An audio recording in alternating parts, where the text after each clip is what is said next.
Hi everyone, welcome to the Mind Blown Zone episode 50.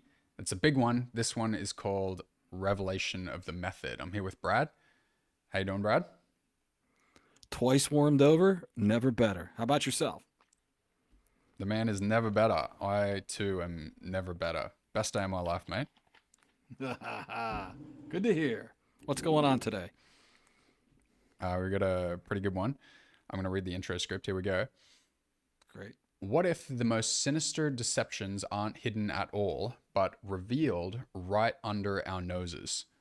Today we explore the concept revelation of the method, the occult practice of telegraphing crimes before they happen, believing your silence equals consent.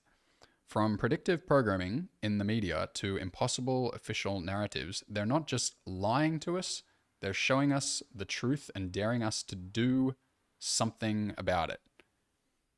We'll discuss how recognizing the game lets you stop playing it and why your awareness might be the only thing they actually fear. Dun dun dun.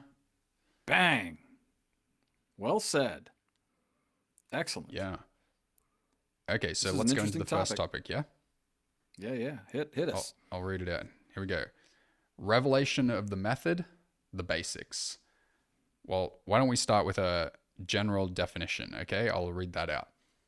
Revelation of the method, the practice of subtly revealing or telegraphing plans, crimes, or agendas to the public, often through symbolism, predictive programming in media, or coded messages before, during, or after they're carried out.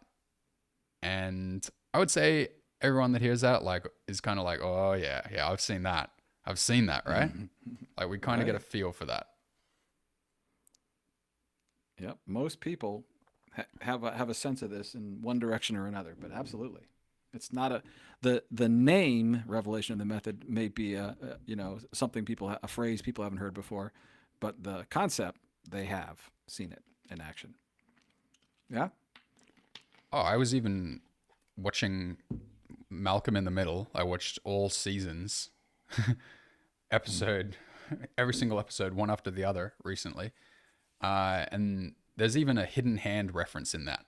Hal, the father, he talks about like, oh, it's as if there's a hidden hand leading people through, leading people through the centuries or something like that. I can't remember the exact line, but they talk about it in Malcolm in the Middle 20 years ago, right? Right. Like, Right. 20 years ago when people heard that, they would have been like, duh, nothing, right? And what, the writers just decided to put that in? Or was it sneakily put in? I think it was sneakily. I think the Freemasons have a little connection to the stuff we learn and see. No question about it. But yeah, Mm-hmm. it also speaks to the big dialogue that we did a podcast on 20 or 30 ago. Interesting stuff. Yeah, one of our big ones. Do you want to go more into this Freemasonic connection that you've put down here? Well, it's interesting because as I have understood it, this phrase comes from the Freemasons. In antiquity, not like last month or last decade, but from a long, long time ago. We employed AI Claude to investigate this for us, and he suggested it may come from a work on Masonic occult practices from a guy by the name of Michael Hoffman. But Claude did say that the concept predates the specific term. So whether it was called that 100, 200, 500 years ago or not is immaterial. That's what the term is called today, and it's pretty doggone descriptive and makes perfect sense. Yeah. Yeah. Do you want to mention more on the Freemasonic connection, or do you want to move on to typical observations of how revelation of the method is used? Yeah, I think I'll tap on it later throughout the rest of the talk. So keep on moving. Right. Well, I think the example most people can relate to is like predictive programming in films and TV shows and whatever. Like most people have seen things about like glimpses of like the twin towers like on fire in old you know TV shows and stuff, right? Most Well, that's basic exactly right. example. I was going to warm this section up with the fact that I had originally plopped in, and I never investigated it, but it's probably the most popular one floating around today was this idea that the Simpsons made an episode with Trump and Melania coming down the escalator to announce, he's going to run for president. And Matt, thank goodness, went and did a little research ahead of time and found out that that's actually not true, that episode actually came out after Trump and Melania walked down the escalator. So interesting that was that's probably, at least in the last 10 years, that's probably the most popular example that people tend to use, and it's not even true. I don't even know what that even means. Reverse, and yet there are true examples. Right, which is what you were alluding to.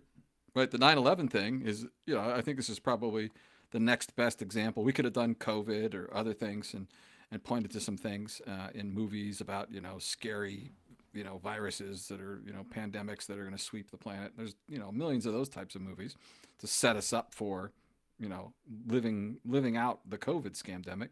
But the 9/11 one was good just because you can go all the way back to, I believe it's Back to the Future 2 and 3, and there are, or even 1, and there's so many examples, and you can find these videos quickly on YouTube if you want to go search for yourself.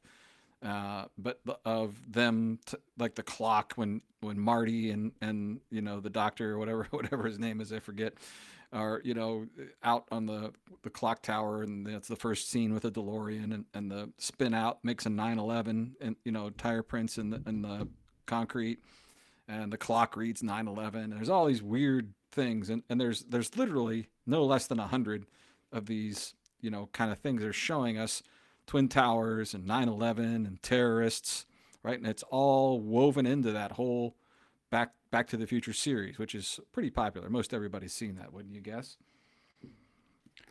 I think I'd be surprised if someone hasn't seen that when they're a kid.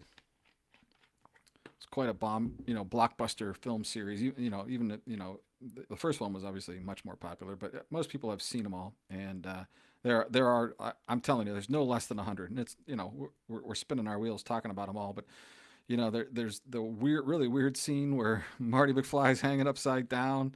Not Marty, George McFly, the dad, and he's wearing gravity boots, and he's looking out, and it's the Twin Towers that have collapsed, and based on the way the framing is flipped, and I mean, you're just like, wow, this is just unbelievably bizarre, and there's just no way it can be a coincidence, right?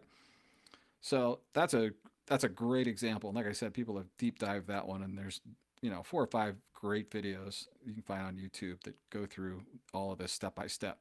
The other one that I find even more interesting, for those of you who recall the 9/11 events, there was a Fox TV series in the 1990s. It was called The Lone Gunman, and it was a spin-off from the X-Files. So it was a conspiratorial in nature, but they had an entire episode about terrorists hijacking commercial airliners and flying them into the World Trade Center. Literally the exact storyline, right, that we're told. And of course, the good guys win in the end, and they stop them, and it never happens. But the whole, the first 50 minutes of the show is basically the 9/11 narrative in a 1-hour made-for-TV broadcast. Yeah? Crazy? Yeah. And you got films Right. about viruses that create pandemics and stuff like that, and so they're just pre-priming your reaction. Here's what you can expect to happen. The media will react like this. The World Health Organization will act like this. Here's how you should react. You should be really afraid and run for your lives and stuff like that. Right. And so they're setting us up. They're pre-programming our behavior and our reactions. Mm-hmm. Right. Just like you said. And I was just going to add to that. Here's what to do in this situation, right? Just tell you. I can't think of her name right now, but the Secretary of State for George Bush is, on camera saying nobody could have predicted that, terrorist hijackers would, grab commercial planes and fly them in to, the World Trade Center. Nobody saw that coming. We never even crossed our minds. And yet here's an episode on television that 20 million people watched or whatever that had that exact scenario. Not to mention, allegedly they were doing training of that exact scenario the day of, according to the official narrative. Anyway, I digress. So we've got the predictive programming method, but that's not really the only way they reveal the method. There's one that I want to go into, but why don't you cover the ones you've got down on on the sheet here. You got symbolism on currency, architecture, corporate logos. Yeah, and this is the domain of Jordan Maxwell, the late Jordan Maxwell, who was a heck of a great researcher and conspiracy therapist in his day. He's no longer with us, but again, we could make 10 podcasts just going through, a tenth of what he found. But he shows like on our currency, it's all Freemasonic symbolism from beginning to end. Like there's just, all kinds of phrases, Latin words, and strange, depictions of eyeballs on top of pyramids, and just it's just weird, right? From why wouldn't they pick symbols of America, right? Why all this strange symbolism? And so you can see it all there. The entire architecture of Washington D.C. is a pentagram, right? It's the five pointed star, and all of the government as part of Washington D.C. is of course this perfect pentagram with the key buildings at the tips of all the stars. It's clear as day. Can't miss it. And of course, you got the obelisks, which is the Washington Monument, but they're all over the world. And the basic idea that people have discovered over the years is that this group of people that is in control of things they took Egyptian mythology, and it's basically Isis, Osiris, loss of the phallic symbol. Right? Osiris loses his member, and everyone goes looking for it, and that's these obelisks are them symbolizing this Isis Osiris duality, and they're all over the place, all over the world, in strategic places. Right? They're in Vatican City and other key places. But anyway, so that's just that's the architecture and the corporate logos. I mean, again, there are just mountains of videos that you can go look at this. NASA and the chevron and the snake and all the television broadcasting stations, CBS, ABC, NBC, have the eyeball symbolism going on, and so they're putting it everywhere. Google's little it's supposed to be look like a piece of email, right? Like a piece of mail with the red out around it. That looks exactly like the Freemasonic apron that a third degree Freemason receives. I mean, it's identical. So it's everywhere. Yeah. Yeah. Oh yeah, and just the regular Google one, it's like a 666, like going around in a circle. Even the Chat GPT Open AI one is like a 666 type thing. Like you just start looking at them, you can see it. Like for example, Monster, they sponsored the UFC, and like when the winner, gets announced, the first thing they do is hold up this Monster can, but the logo for Monster is so similar to a 666 from older, right? Ways of writing numerals that it's just like, oh yeah, 666. I'm so happy. Like what a coincidence that this brand with a 666 sponsors the UFC, and that's what they hold up the very first thing. And these are, if I can just go into this quickly, like these symbols are like a lot of what we've talked about here, and on the currency, like a lot of the revelation here is like we exist, like a big powerful group exists, not so much method, but like just trying to announce like we are here and we're in control of things. That's the key. We're in control. And all I was going to add was that it's hard to find. There's so many examples. We could go on and on and on for days. It's hard to find not an example of this, of them placing their symbolism right in front of us. It's in plain sight, everywhere. It's everywhere. Right. And how it's used, that I think we haven't even written down here, but is like in the back of our minds, is like when a big incident is going on, like be it a pandemic or be it an assassination or a terrorist attack or something like that, or just any of those big events that just capture the whole world's attention, and you just start looking at it and thinking, what they're saying doesn't kind of add up. You start to notice things that just truly do not add up, don't make any sense, and actually point at, let's say, how you might think the world really works, and you start to notice it. And I think that's a lot of what they're doing as well. Like they reveal how, like, they reveal the truth behind present political situations a little bit so that you can see it. Do you reckon that's about how to put it, Brad? Yeah. In other words, they can't just make it open and available to.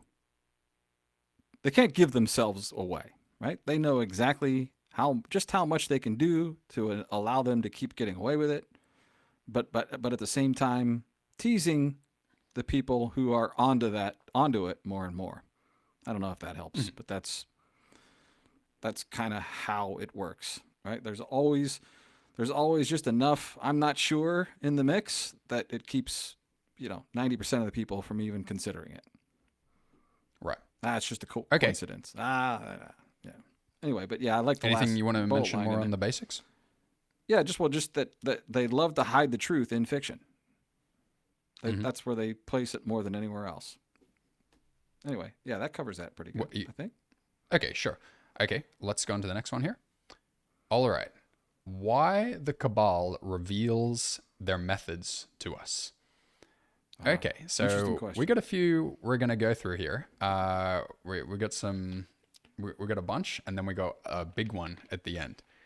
All right, so why don't we go into the first regular one, but still shocking: psychological dominance and demoralization.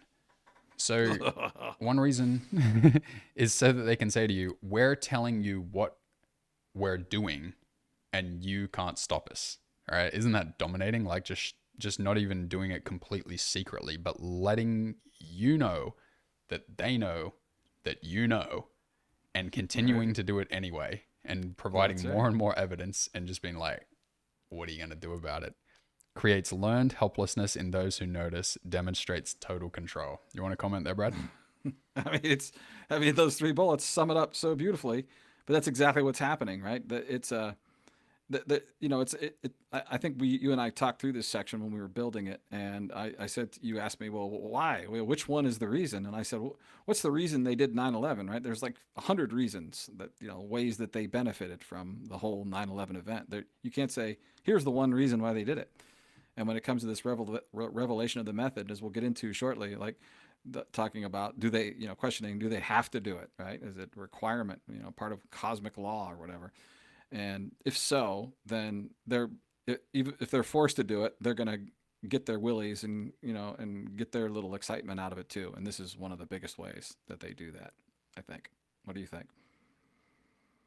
Well, makes sense. Should we go to ritual Right? magic alchemical process? Yeah, yeah, yeah. What do we have to say here? Um, making the hidden visible completes an occult working. Ooh. You put that in there, Brad. You want to tell us about that? Well, I mean, it's unsettling, but that's in effect. They develop a magic spell, right? In effect, and part of the uh, culmination of it, or the releasing of it, is to make it visible to everybody, and that then unleashes the spell or the magic on the masses. That's kind of how those work. Whoa. Make a little bit of sense? I hear you. That is indeed fairly occulted. And we've got a public's unconscious acceptance empowers a manifestation. Wow, collective consciousness becomes complicit. Another reason, general hubris, arrogance display, Oh, flaunting their power. Did you want to mention more on ritual magic? yeah, I did. I think that those Go two ahead. bullets combine into this idea, right? That they're. I've said this in a past podcast, I'm pretty sure, but if not, this is the first time. I think the delineation of powers between us and these entities and people that are seem to be in control is that they understand how reality works, right? They get it top to bottom, totally understand it, and we don't hardly understand it at all, the masses.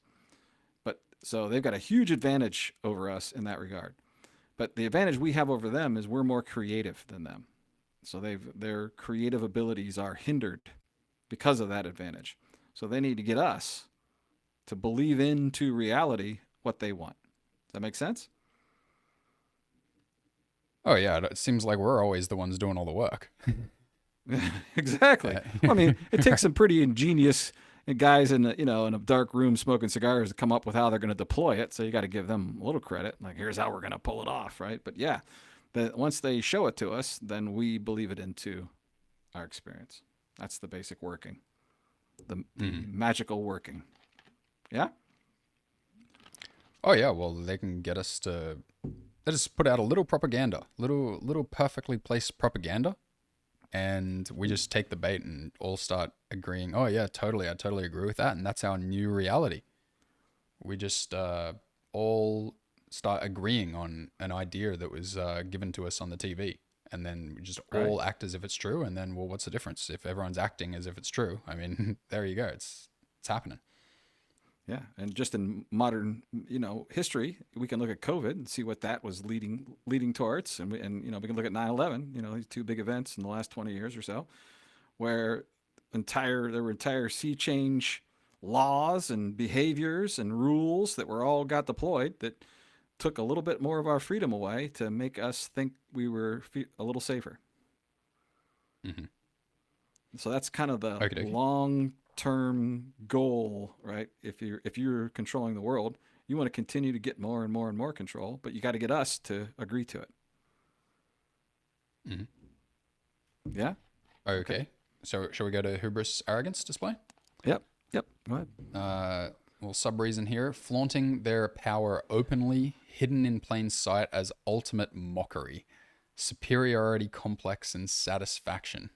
This is where you just imagine their darkest intention to just smile down at you with their boot on your neck, right? That Yeah. part of the character of them, right? They get off on this. They get their willies on this, and maybe there may be no better example. Unfortunately, it's an obscure example, but you've read at least part of it, and it was the 13 bloodline members have to come out every 5 years and talk to the public and answer their questions. And, the hidden hand dialogue was the amazing one that's happened in the last 30 years. But there's one right before that. It's known today as the Axe Me Anything, I'm a Rothschild. And it happened on a different conspiracy theory board. But the person who ran that, Q&A dialogue with the public treated everyone like they were just complete morons the whole way through from beginning to end. And it was just like, you guys don't have a clue. You can't even ask me a good question. This is like, I'm talking to 5-year-olds. How could you be on this? How could you even call yourself a member of this conspiracy theory board? Right? It was was that tone the whole way from beginning to end. And I think that person who held that was more representative of the kind of the lower level henchmen, in the cabal versus the whoever did the hidden hand dialogue with someone much higher up. That makes sense? Mm-hmm. Oh yeah. It was brutal. Um, In fact, it was so brutal that by the end, there's only one guy talking to the Illuminati guy. It was just two people for the last half of that thing, and he just rags on them the whole time. He's like, I can't believe you came back again for more. Haven't I humiliated you enough? I mean, yeah, it's just such cringe-worthy reading. But I think that's a good display of what that bullet point represents. okay. It reminds me of Cool Hand Luke. Keeps coming back for more. Right. Okay, cosmic law loophole. This is gonna be your one, Brad. This Another is one all for you. me. Take it away. Well, we went back and forth on this for a while, and it seems like the cabal figured out a way to get around too much karma. And we're going to actually talk about this below. So I don't want to go too far in that direction, but that's what this is. So the cosmic law says, what you put out, you got to get back, right? It's, the creator must experience its own creations. Law of rebound, reflection, karma, yada, yada, yada. But so the idea here with this loophole is that they're saying, we're telling everybody what we're going to do. We're revealing our intentions, right? So they're telling, it's like informed consent. It's like, well, you're an adult. I'm an adult. If you agree to mow my lawn for, a penny every week, then, you agreed. You consented to it. You signed the contract, right? That's kind of the idea. We're adults. We can figure things out on our own. And if we don't object or resist, then they interpret it as tacit agreement. And this absolves them of karmic consequences. Does that make sense? Yeah. How about what we do is, why don't we go on to the next one, karmic absolution, introduce that from the beginning and then tie back in with this cosmic law loophole because they go together so well. Okay, go ahead. All right. Okay, I'm going to introduce this new idea here. Revelation of the method, karmic absolution. Okay, so we have this this concept here, karmic absolution, which is an occult belief that we're going to introduce here. Here are some basic bullet points about it. By revealing their intentions, they transfer karmic responsibility to the victims. We told you you consented by not stopping us. Belief that disclosure neutralizes their karmic debt. So if you've got the cabal,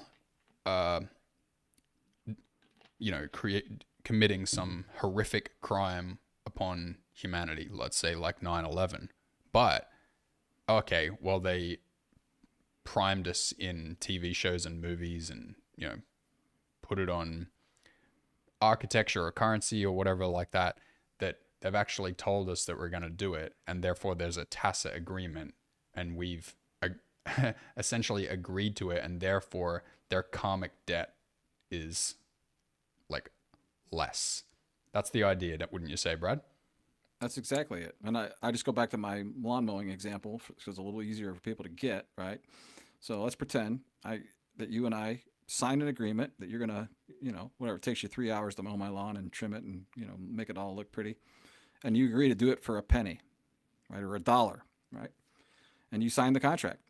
And we go up in front of the judge and, the judge finds you to be, competent. You're not, you don't have any mental incapacities that anyone's ever identified. And he has to say, well, yeah, I mean, you agreed to it, Matt. So you're, you got to do it for a year or whatever, right? You agreed to do that for a year. So you got to keep mowing Brad's lawn for a year because you consented by signing this contract. Yeah. Mm-hmm. Which is pretty clear cut because there's literally a signature. Right.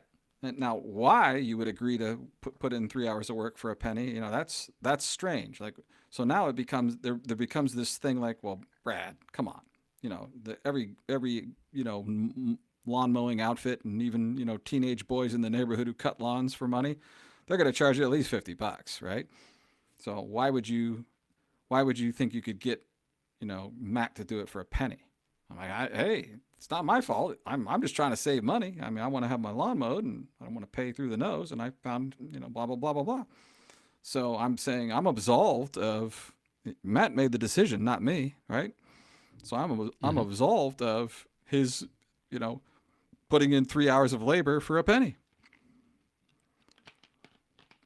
Okay. And it's a private, right? It's a private contract, right? So there's no minimum wage laws or anything like that, right? So I'm just trying to make a easy example to see how the way that the cabal is thinking about this, right? By informed consent, that means we effectively saw what they were going to do, and we didn't try to stop them or tell them no. Therefore, they have a green light to go ahead and do it.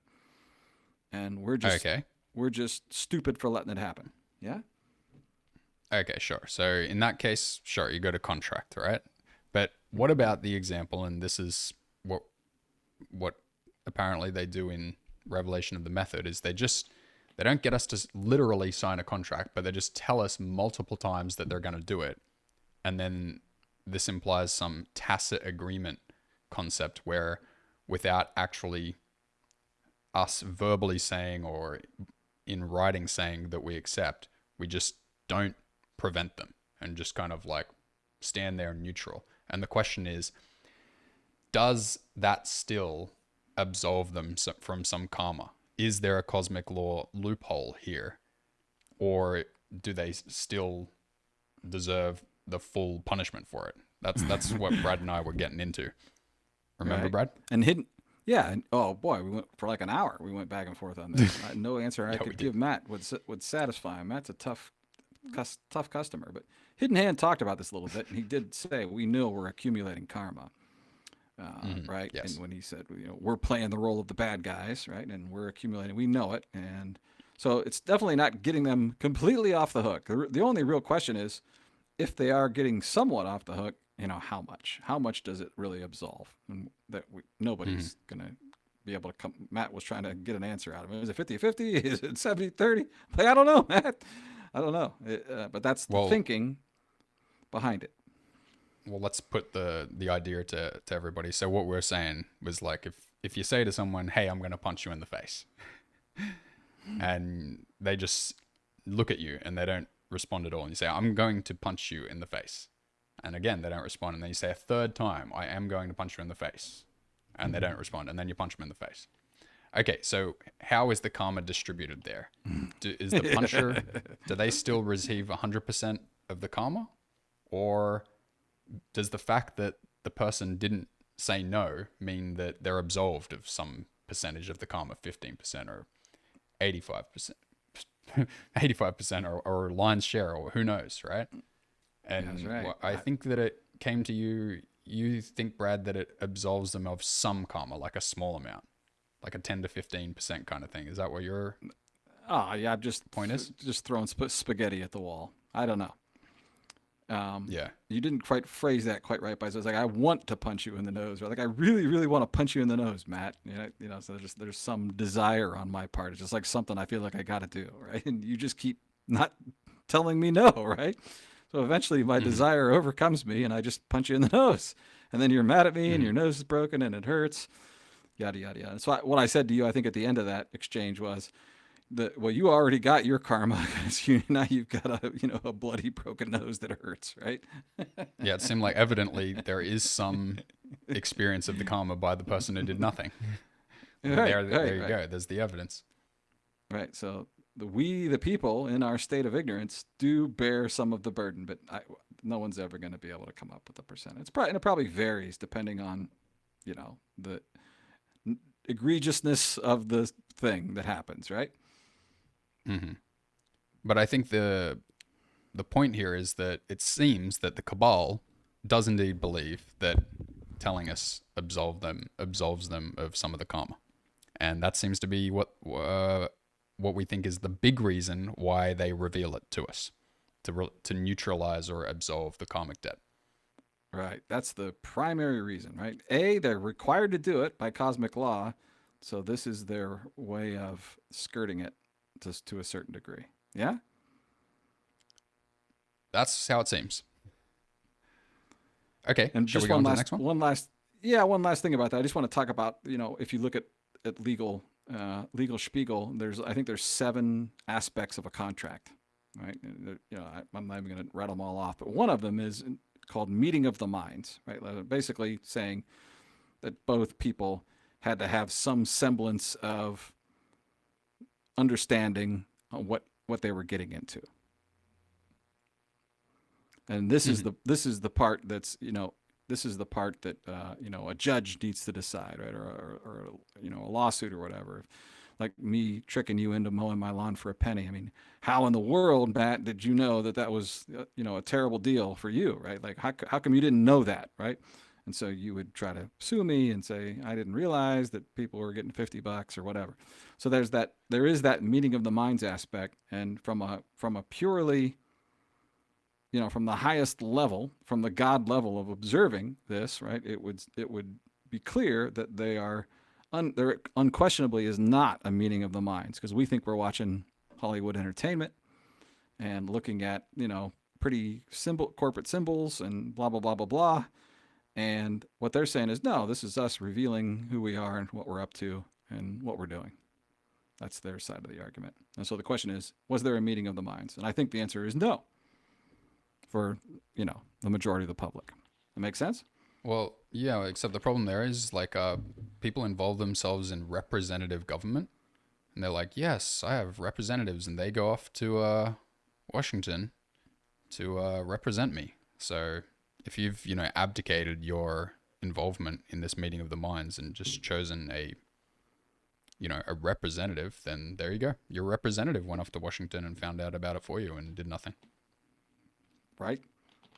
Not to completely derail the conversation, but Larkin Rose does a really great talk off on, are you allowed to kill people that aren't, directly threatening to harm you or your loved ones? Are you allowed to kill somebody?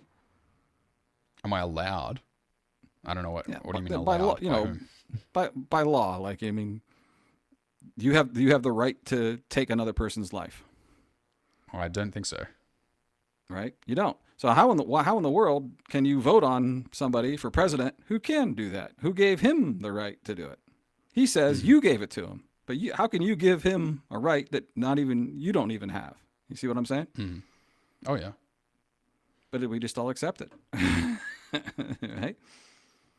So we're all, Uh, a tiny percentage complicit in all the wars and capital murders and all the rest that goes down oh, absolutely. Okay. karmically. Shall we go on to the next point? Examples? Yeah, yeah. Are we going All right, backwards a here we little go. bit here, I think? No, no, no. Down to examples of revelation of the method. Here we go.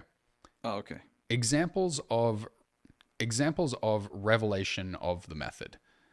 Okay, let's go into the first one. We got JFK. Now, I'm not very well versed on JFK, so I'm going to hand this over to Brad. And you take that, okay?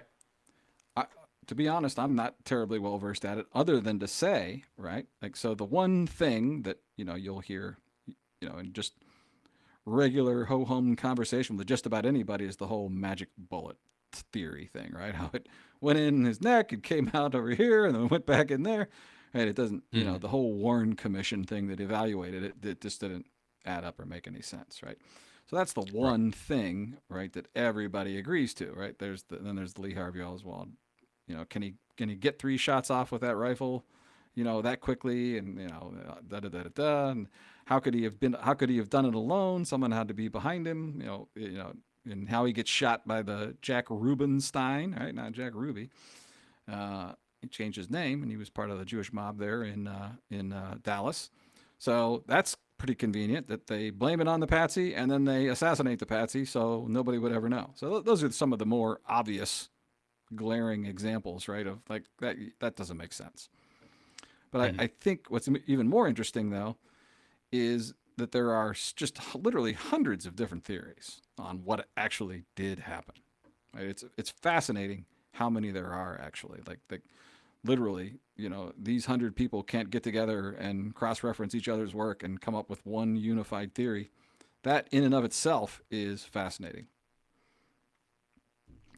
So how could all of this have happened? It's actually, I think it goes beyond our ability to comprehend.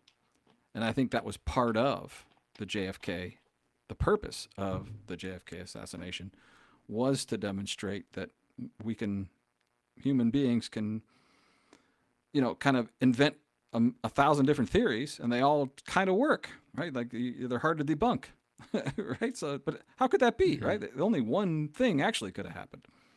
Let me just add one more thing here that maybe one of the most interesting things about JFK I forgot to mention was Bill Cooper, William Cooper, notorious conspiracy theorist, author of Behold a Pale Horse, said that it was actually the whole thing perfectly mirrored their savior story, which is a guy by the name of Hiram Abiff from the Bible, and how he gets slain and stabbed in the neck and in the head and in the stomach and then finally dies. And they say the whole where all the bullets went and which came first, second, and third. It perfectly mirrors this Freemasonic story of their savior person, Hiram Abiff.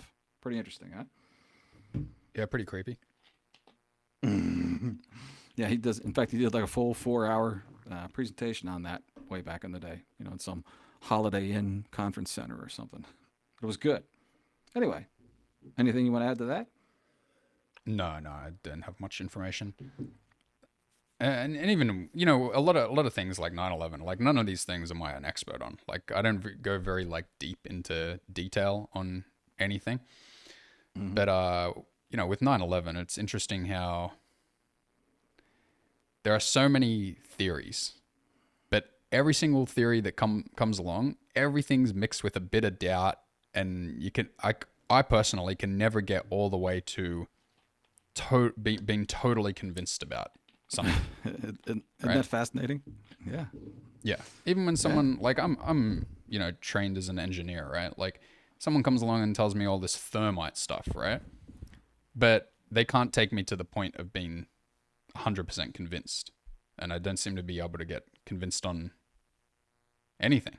You know, everything's like a little bit convincing. I'm like, oh yeah, well that's got a lot of, you know, that holds a bit of water. But I can never get all the way to like, that's exactly what happened and I know it for sure. Yeah. Yeah. And there's kind of three main theories. That's one of them, right? From architects and engineers, for 9/11 Truth, that group, and they've done, yeoman's work on sussing it all out. And you really can't poke a hole in it. I mean, the only thing that's difficult about their theory, right, is how in the world could that have all been planted without anybody noticing, right? And it had to have been an enormous amount of work, right? And so that's, I'd say, 45% of the 9/11 conspiracy group is in that camp. And then there's Dr. Judy Wood, who was she was a structural engineering professor at Clemson, I think at the time. And I think she got her walking papers after she jumped in on this, but she basically, invented these words like dustification, like that thermite, dynamite, explosives don't explain how they turned 58 kajillion, tons of concrete and steel into, 4 inches of dust on the streets of Manhattan 10 seconds later. Mm-hmm. Mm-hmm. Right. So she goes through all her evidence and says there's nothing known that we know about can do this, can turn steel and concrete into dust. And so she went off, and I forget what they call this. I'm the term slipping my my memory right now, but it's, basically it's like this Tesla level, science where you can rattle the atoms of, certain configurations of, metals and steels and concrete, and essentially implode them rather, so that you blow them from the inside out. And she has all this evidence of people who have worked with some of these Tesla, ideas and theories and done really weird stuff to matter and yada, yada, yada. But that's like, there's another 45% of the people that are on her side. Like, even if the whole thermite thing was right, they say it wouldn't turn giant blocks of concrete and steel into dust.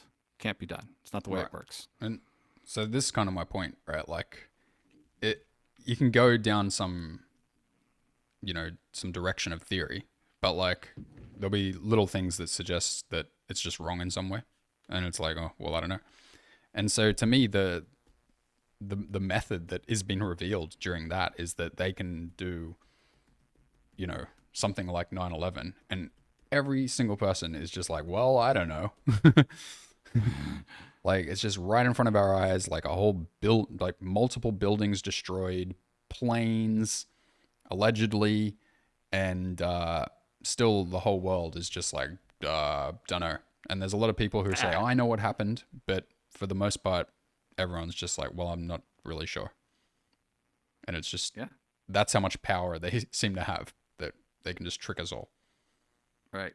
By the way, that word is DEWs, or directed energy weapons, is what they call them. Like, you can, essentially vibrate the atoms, if those really exist, but you can vibrate the internal structure of, matter and puff it into dust. That's what her theory was. But yeah, no, you're hitting right on the point, and it's fascinating. And it seems like no matter how hard you try, there's never going to be any consensus, ever. And how do you like put it that the way that they did 9/11 relates to revelation of the method? Not like the pre-programming stuff, but the event itself. Well, I think the revelation of it is that it's clear that it didn't happen the way the mainstream narrative says it happened. Yeah. That much is clear. So right there, it's like, all right, well, if that's true, and I'm absolutely 100% convinced it's true. How they did it, I can't say, but it's true that it wasn't, planes crashing, fires melting steel, and gigantic structures collapsing in on themselves, right? That's physically impossible.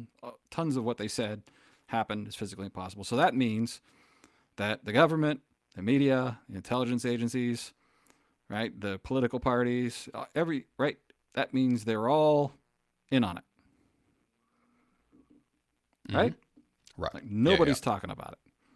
And yet Yeah. there are millions and millions of people in building 7 is obviously, you wrote it down here. That's the thing that nobody can deny that one. That one makes zero sense. And they don't even try to explain it. They're just like, well, I mean, they tried. They Caught had fire. some. What's that? Caught fire. What? That's what they say, right? Yeah, like there was flames that fell on it. Yeah, no, it's this Be happy ridiculous with story. Right, one beam, this critical beam, and the opposite side corner slid off its girder, and it caused a cascading this, and that was what the official government agency put out. I forget the name of it, but then National Instruments and blah blah blah. But yeah, none of it made any sense. Everybody agrees that none of that makes any sense. Everybody who's looked into it. I mean, not everybody, but that one's painfully obvious, and not seeing any plane or any parts, any video. When the Pentagon's surrounded by like 1,000, security cameras, and all we see is this 3-second blip of this missile coming in. So yeah, it's all over the place. So they're saying, look what we can do, and there's nothing you can do about it, right? Right. Who's Well, done anything about it? I'll mention COVID in like 10 seconds because we've said this so many times. I'd rather us go on to the next one. But COVID is just like, look, it's so obvious. You go the whole, like every establishment institution marching lockstep and agreeing with each other the entire way. If that doesn't reveal to you that there's someone in control of all the institutions telling them all to do the same thing at the same time, then, wake up. But not much to say about that at this point because I think we covered it so well. Why don't you go on to the new one? It's a dead horse. Well, yeah, and this is what inspired me, and I kind of forced this podcast on that. I'm a bit of a podcast topic forcer, only because it was so interesting that right after we were planning to do this podcast. What is this, like October 27th? So it's been a little over a month and a half. But this Charlie Kirk incident was shot heard round the world, right? I mean, it was worldwide news and constant airtime for at least 2 or 3 weeks on television. That's all they could talk about, and the absurdity of it was obvious almost right out off the bat. And the fact that no one has even attempted to address the absurdity of, and I'm not saying about whether or not he got shot or not. Let's assume he did, and he's no longer with us, and that's a shame and a tragedy. But I'm saying how they say it happened and what they say happened is absurd. And this was going viral a day or two after when they said it was a 30-06 round. That's what people use to like hunt deer, right? It's a super powerful round, ballistic round, 3,000 pounds of force, hitting into somebody's neck, right? I mean, it would just these kind of bullets go through 500, 800 pound bucks, right? I mean, they're super powerful, and the fact that there's no exit wound was just immediate red flag for everybody. Like that's not possible. There's no way. It can't be true. Something, they're not telling us something.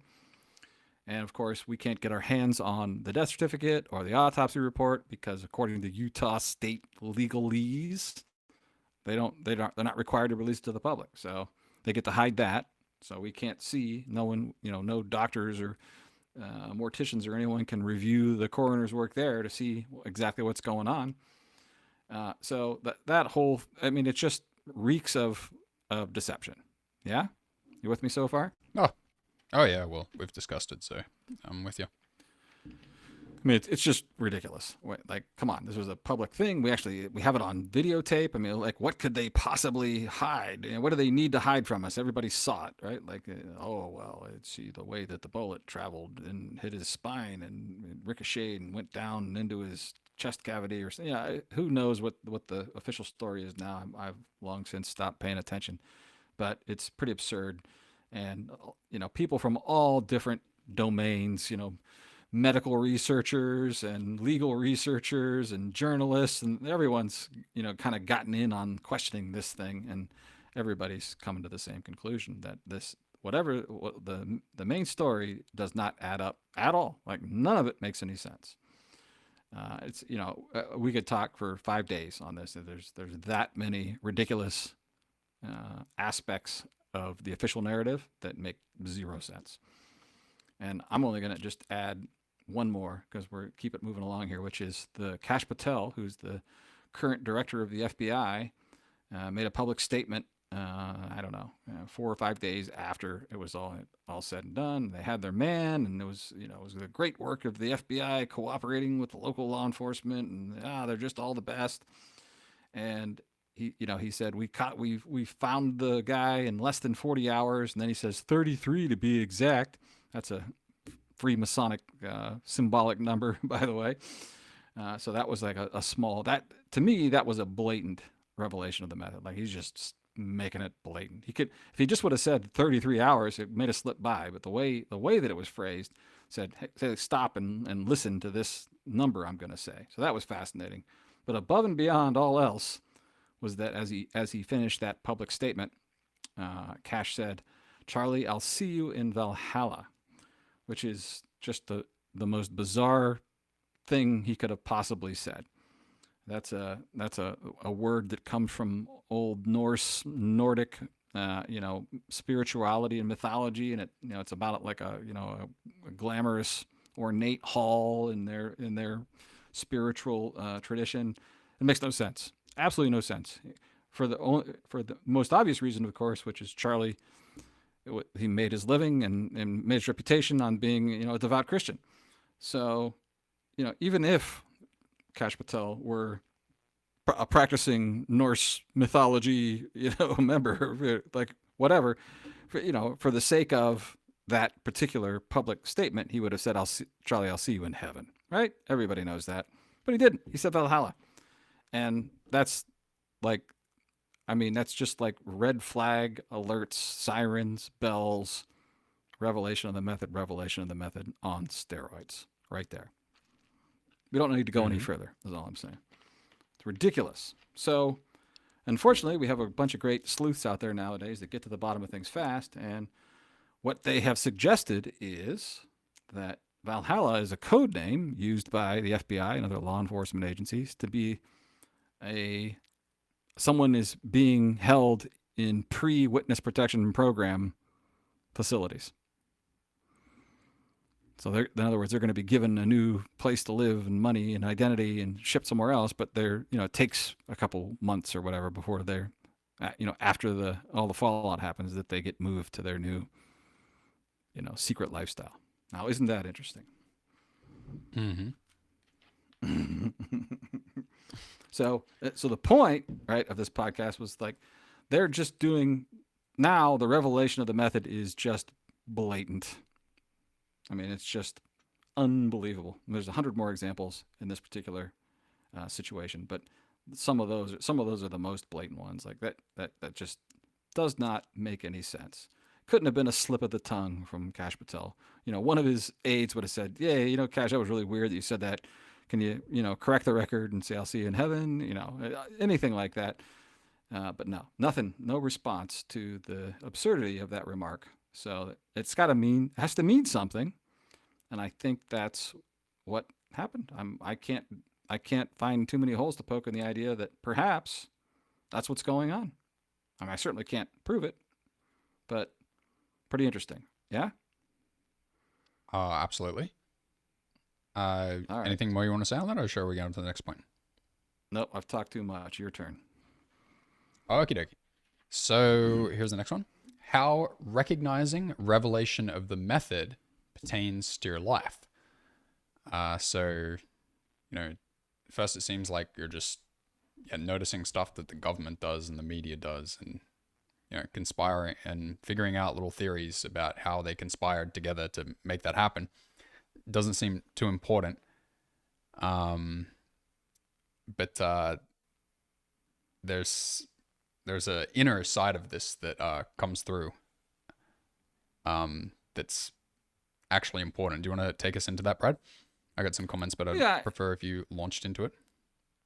I just think this goes to the really big picture, which is like, once you start to notice, right, you're like, okay, just take the high level noticing going on, which is, hey, it looks like they're lying to us about a lot of stuff, right? That's a great revelation for you to have, right? A great recognition for the individual to have. And it leads to the obvious question that follows, like, if they're lying to us about this, what else might they be lying to us about? And I think that's the awareness door opener that begins to shift a person's consciousness up and out of, right, the devolved below 200 level fear judgment based, can't distinguish between truth and falsehood level. Yeah. Hmm. Yeah, sure. I mean, what it's like for me is like noticing again and again and again that the media and all the other institutions are just deceiving. Uh, didn't take me toward knowing what the truth is or anything like that, but it's took me to a place of knowing that for some reason there's like a narrative for the world that someone's working on and trying to like put a narrative about the truth out into the world, and that it's a fake narrative. And so that we live in this world where there's some people in control putting out a fake narrative about the world. And I mean, that's utter absurdity. So it took me to a place of like completely withdrawing any invested belief in the established narratives and established truths, entirely, such that I came back to only really going for experiential knowledge. I would say that like even further than just knowing that there's a political side of things, it also helped me realize that there's like an epistemological Mm-hmm. narrative about everything going on as well. Like every single thing that like apparently is true, when you investigate it, there's really just a narrative that like everyone is agreeing on that got into us somehow. And it's all just like Plato's cave, and there's just a lot of experts like pretending to be experts and like pointing at the shadows on the wall and being like, "Oh yes, reality's like that. Reality's like that." And people watching them going, "Whoa, whoa, so intelligent. Yes, reality's like that." Never thinking for themselves. And I don't know, I just feel like this whole realization, like recognition of revelation of the method takes you to a place of, standing up in the cave and walking out and starting to look at reality yourself. Something similar for you, Yeah. Brad? Yeah. That's it. I mean, our 3 bullet points, cover it beautifully right below. I'll grab them since you did that. But yeah, Plato's cave is a great metaphor. But really, what it is, right? It's shifting out from being dominated to being liberated, right? If you liberate yourself from the deception, you are then gaining you're taking back your intellectual sovereignty instead of outsourcing it, and Mm-hmm. you're ultimately Yep. taking your power back, right? Liberation is regaining your power. So, which leads to the next bullet. I'm just going to dive right into it, which is the point. The real point of this is that right now, I think that the black hats and the white hats, right, or the good guys and the bad guys, have always been in coordination with one another, and they're trying to keep a balance, right, in the world. But I think they're far more coordinated now in the benevolent side of things. In other words, the revelation of the method lately is so ridiculous. It's so obvious. And it's like the white hats are getting 8 things out of this, and the black hats are getting 2 or something, right? Like it's not balanced anymore. And I think that means that all of both sides are trying to help us, everybody, snap out of the delusion and wake up. What do you think? I mean, that's the result for me. Whether someone else caused it, I don't know. That's a striking possibility. That's my theory, is that they're trying to make it more and more ludicrous and ridiculous to try and help more people take back their power. Hmm. Well, I Can't say it fundamentally any simpler. believe that the intention of whoever's controlling things is to wake people up with a positive intention. So if that's evidence of that, then so be it. There it is. So I think that's it. I was going to do the quick 3, right? Brad's three-step solution. Oh yeah. This is a reminder. Lay it on. Can never hear that. Not enough. Yeah, well, we don't want to leave everyone feeling helpless, like we're being mocked and there's nothing we can do about it. That's not true, right? I think it was in the opening, in the opening bumper script, it was like maybe the one thing they fear is our awareness, right? Our realization of it, and I think that's exactly right. So the three-step program, right? Step one is gain awareness, right? Like, so, all right, I'm aware of this, and it's crystal clear to me. Step two, spread awareness. So tell your friends and family and coworkers and everybody about it.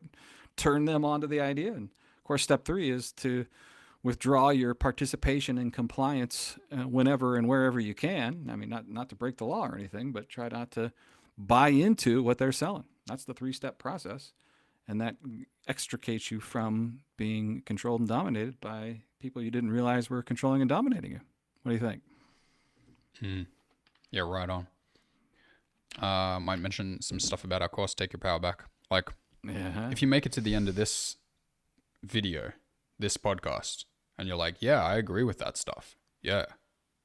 Like, I like waking up too. Just go and do Take Your Power Back. Like, whatever you got planned for the rest of your month or the next few months, just look at something that's the lowest priority that you've actually got planned and just chop it. Just get rid of it and just Take Your Power Back in and do that, right? It's going to have so much more benefit to your life than your other thing that is your lowest priority that you're going to do otherwise. So just swap them out. Just swap them out and do Take Your Power Back, and it's going to affect your life so positively. Your hair will be like blowing back, like you'll be like, oh, like that, right? You're here. Absolutely. That's the whole point of it. Liberation. Regaining power that you always had. You just didn't know you were giving it away. Yeah? Mm-hmm. All right. Beautiful. All right. Okay. Well done, Matt. That probably takes us to the end then. Yeah. Thanks for all your information, Brett. Yeah. Big shout out to Claude too. He helped us put this together pretty nicely in an hour. So that was great. We love Claude. We're big Claude fans. Yeah, we do. That's our recommended AI, if anyone is interested. Yeah. I'm a relative noob. Matt's been trying to hint at it for a while, how great it is for him. And I finally broke down, and boy, was he right. Times a million. I'm loving it. Mm-hmm. Anyway, well done. Well, thanks everyone for listening. Looking forward to the next one. See you next time. Bye-bye. Thanks, everybody.